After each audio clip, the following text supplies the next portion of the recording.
को देखकर महसूस होता है कि ये भविष्य के निर्माण से ज्यादा हेडलाइन बटोरने का एक दस्तावेज है। This government is proudly marketing the income tax exemption of 12 lakhs, but the question is how many Indians even earn that much to benefit from it?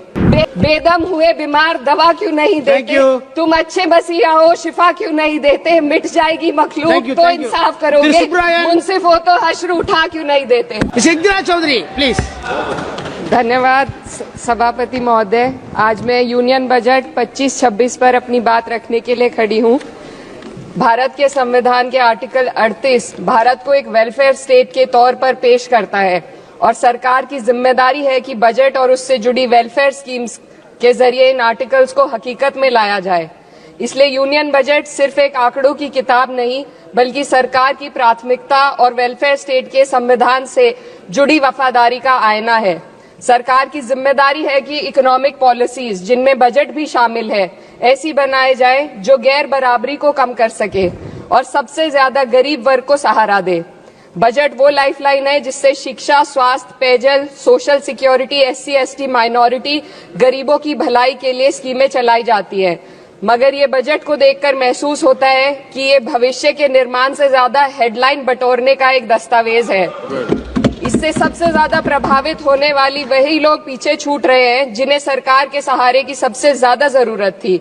वो किसान जो बढ़ती लागत से परेशान हैं, वो नौजवान जो बेरोजगारी का सामना कर रहे हैं और वो औरतें जो निजामती रुकावटों से जूझ रही हैं और वो गरीब जो महंगाई के बोझ के तले दबे हुए हैं।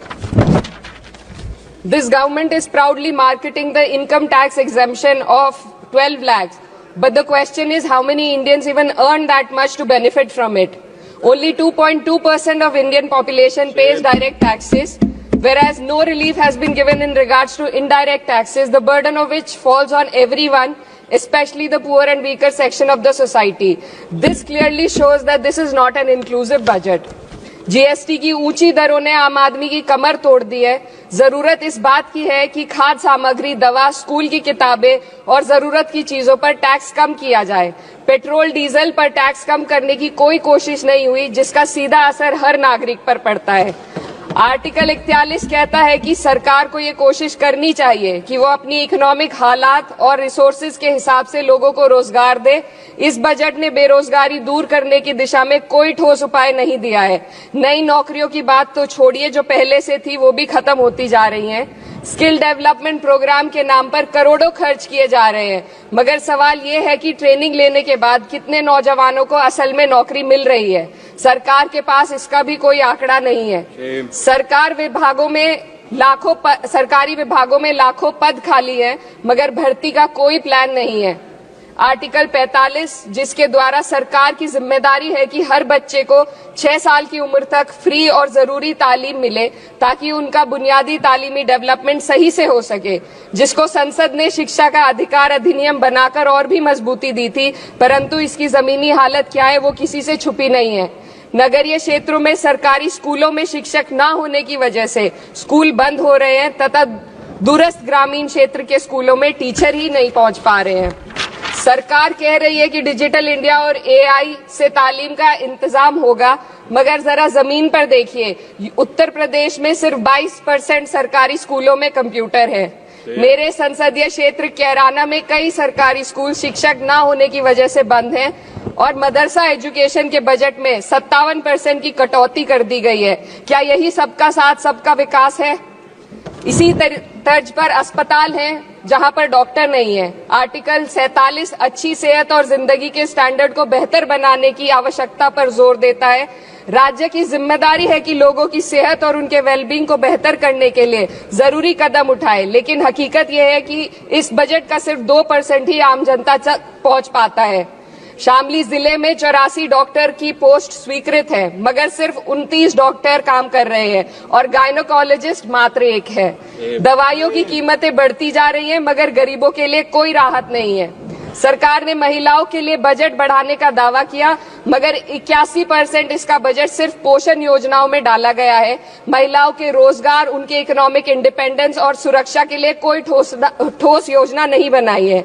बेटी बचाओ बेटी पढ़ाओ का बजट घटा दिया गया, जिससे साफ है कि ये सिर्फ नारेबाजी थी और कुछ नहीं। किसानों की बदहाली हम सबके सामने है, लगातार चलती आ रही है।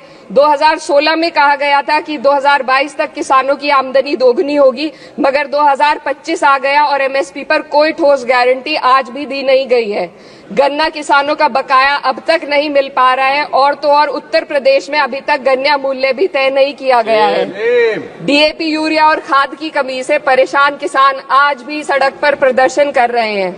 मजदूरों के लिए जो सबसे बड़ी योजना मनरेगा थी, सरकार कहती है कि मनरेगा ग्रामीण भारत की रीढ़ है, मगर बजट में कोई भी बढ़ोतरी नहीं मिलना बहुत शर्मसार है।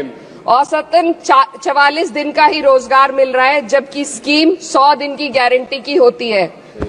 भारतीय रेलवे देश के लोगों की जीवन रेखा है और इसी से यहाँ के लोगों की आर्थिक एवं सामाजिक जिंदगी चल रही है। देश के हर हिस्से को रेल कनेक्टिविटी से जोड़े जाना सरकार की कल्याणकारी नीति का हिस्सा है। मेरे संसदीय क्षेत्र कैराना के रेलवे से जुड़ी 2 मांगे लंबे समय से लंबित हैं। दिल्ली शामली सहारनपुर रेल लाइन का दोहरीकरण और पानीपत शामली मेरठ लाइन का सर्वे अति शीघ्र ही कराए जाने की बहुत पुरानी मांग को बजट में शामिल किया जाना चाहिए। देश भर में बिजली की दरें बेहद असमान है। उत्तर प्रदेश में ये दरें बहुत ज्यादा हैं। देश भर में एक समान बिजली दरें लागू करने का प्रावधान किया जाए। रिवैम्प योजना में हर घर तक बिजली पहुंचाने के लिए एलटी लाइन बनाने का प्रावधान भी जोड़ा जाए। कृषि उपकरणों व खाद डीएपी को जीएसटी से मुक्त किया जाए। किसानों की एमएसपी की मांग को पूरा करने के साथ साथ उत्तर प्रदेश के किसानों को गन्ना मूल्य निर्धारण पिछले वर्ष से बढ़ाकर किया जाना बेहद जरूरी है। जनपद शामली व मुजफ्फरनगर को एनसीआर में तो शामिल किया गया है, परंतु वहां पर कोई विकास नहीं हुआ तथा उसको कोई भी लाभ नहीं मिला है। वहां के लोग सिर्फ प्रदूषण के बाध्यकारी नियमों से परेशान हैं, इसलिए दोनों जनपदों को एनसीआर की सीमा से बाहर किया जाना चाहिए। मेरे संसदीय क्षेत्र में मैं कुछ चीजें बजट स्पीच में ऐड करना चाहती हूँ। एक, ट्रॉमा सेंटर और जिला अस्पताल के अपग्रेडेशन की भी मांग है। जनपद शामली और सहारनपुर में एक महिला डिग्री कॉलेज खोला जाए। कैराना में सर जस्ट कंक्लूडिंग, यमुना नदी के घाट पर सौंदर्य कार्य का भी कार्य जोड़ा जाए।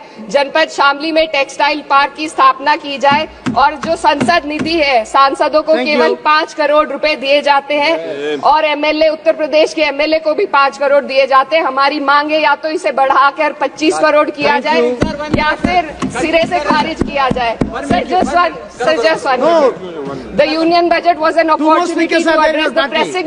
Sir, just 1 minute. Please, 2 more speakers are in your party.